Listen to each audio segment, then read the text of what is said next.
Hello everyone, welcome to Black Shed's allotment vlog again. We're going to do another quick video tour just to show you where we are now that spring has finally arrived after a pretty awful winter. So if you follow me, you can probably see already some tulips.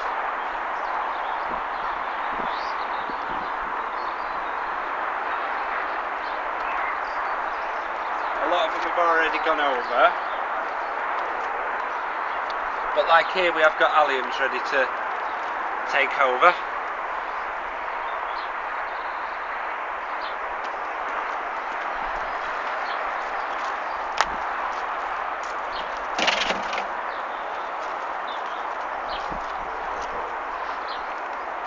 So you see it's a lot greener than it was, and when we get down there you'll see it better, but a lot of the fruit trees have started to bloom or are just finishing now.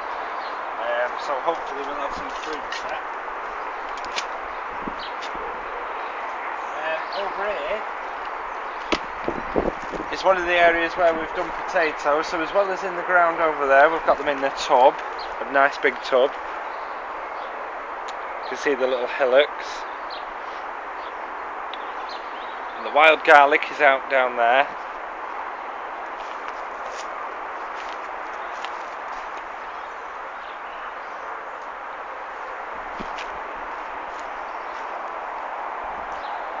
Go this way.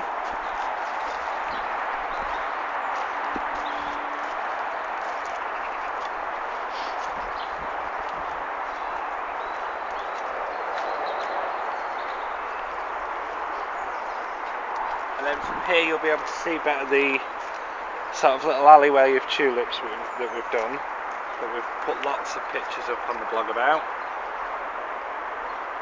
So Bieber can probably do a zoom close in.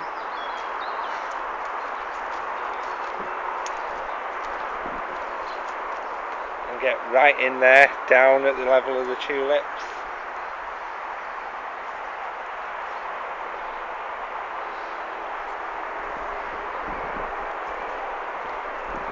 And then here we've got the Bramley, so like I was saying, all the fruit trees are in bloom now, or are just finishing. The plum's done what it's doing, that was over quite quickly, but the apples are still out.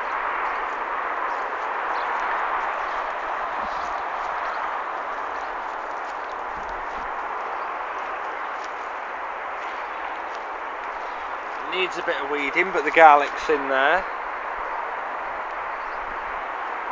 And the cardoon's looking quite good.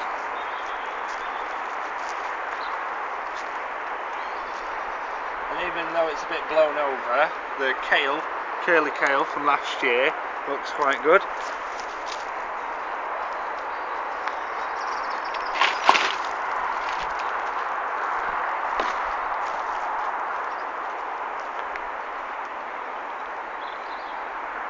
Oh, as well as the main pond that we've got, we have done a little pond as well. A little wildlife one, because we will put fish back in the big one, so it'll be a lily pond with fish in, and then this will be the little wildlife pond just for tadpoles and frogs. It just needs blanket weed taken off. The rhubarb's flowering, which we've put on the blog recently as well. Yeah. We can have a quick look at the giant Angelica, which you'll learn about in future. Private conversation. And then as well, on the pictures on the blog, you've probably seen that we've not finished totally, but near enough done most of the black painting, so all the sheds match up in a black with just an accent colour of purple on. Quite a bright purple, but it will work. The azalea's out, and looks quite good with the orange and the blue and the purple and the green all together. There's a wigwam over there for beans.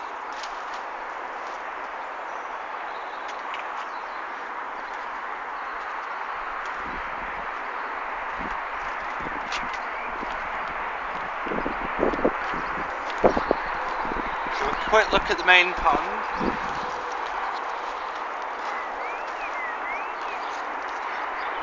It's hard to get a view of them because of the way the camera works with the water. It's hard to sort of distinguish them, but there are loads of tadpoles in there. Possibly when they're a bit bigger we'll get good photos of them.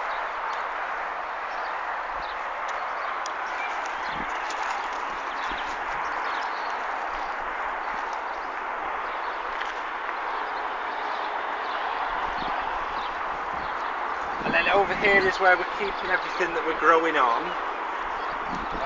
So seed trays, stuff we've potted up. That greenhouse has got the cucumbers in.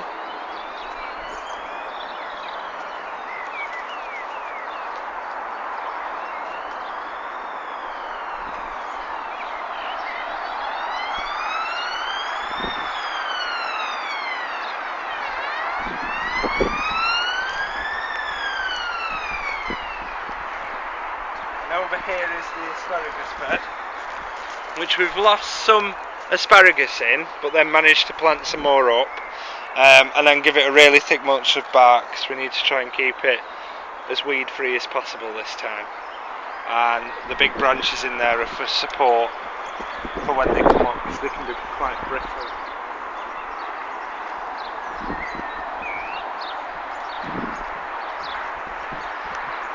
More potato hillocks and onions you're looking at right now.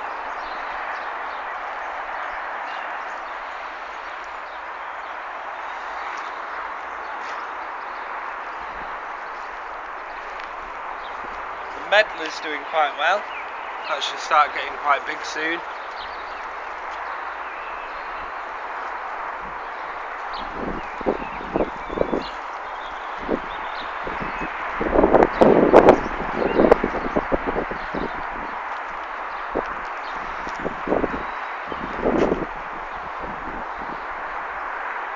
And then at the same time we planted the medlar, we did plant a quince which is doing quite well, and he's sort of fan trained at the moment onto the fence. Quite good flowers on that at the moment, and quite pretty.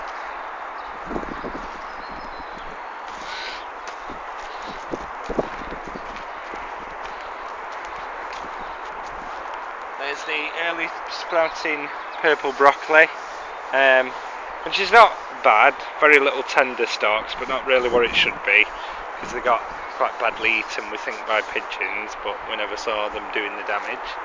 So maybe a bit of harvesting and then they'll come up. And then over here is pretty much clear and ready for this year's crops, including quite a big bean pole,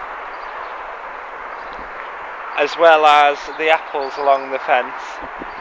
We've added quite a few small baby apple trees this year, which we're going to espalier all along, so the full fence will be covered.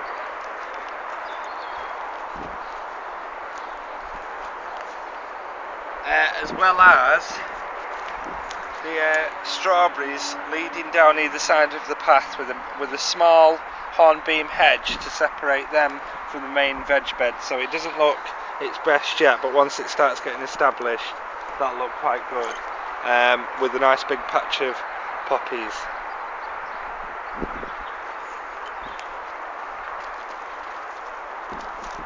Blueberries.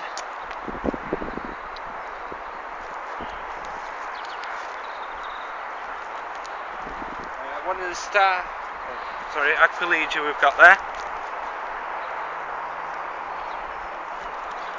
One of the star performers at the minute is the Euphorbia Wolfenii. It would normally be a bit taller, but it's actually worked out quite well that it stayed very compact, because it's quite imposing, and there's a lot of new growth in the middle.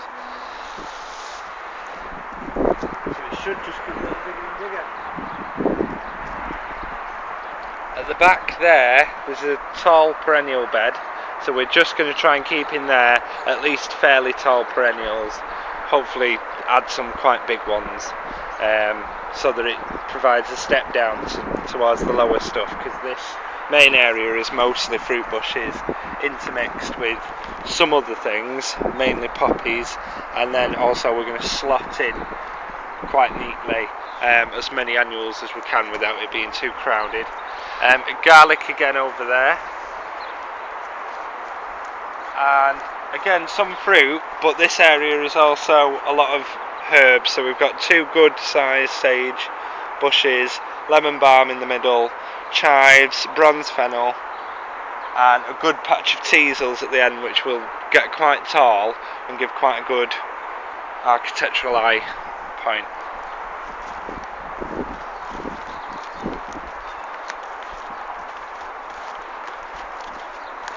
And then lastly, we come back to the main greenhouse and the potting shed, where we've got the stuff that needs to stay warm at the moment.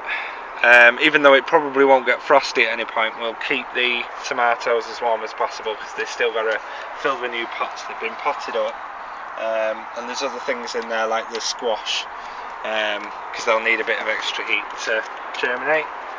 And then here we've totally revamped the perennial bed next to the greenhouse. So took a lot out, really dug it over, and then re-added a lot of good sized clumps of perennials. So we've got lupins, 3 angelica next to each other, so they form a good clump, and just anything we had to spare, but it should work quite well. It should sort of cohese together, and these alliums come up quite well in between, so they'll add a bit of interest while the rest of it establishes.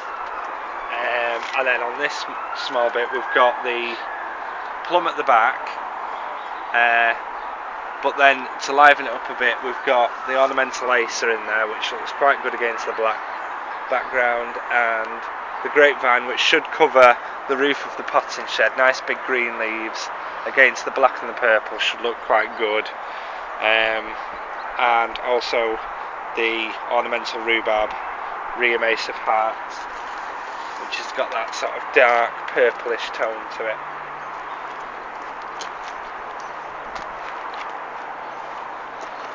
So that's pretty much it for the tour, so I hope you enjoyed that, and we'll do another one as soon as possible when it's filled out even more and we've got more going on, and we're going to do more blogging because we realise we've been quite lax with that, but it has been very busy. So we're going to keep up with the blog. So goodbye everyone, and hope you enjoyed the tour.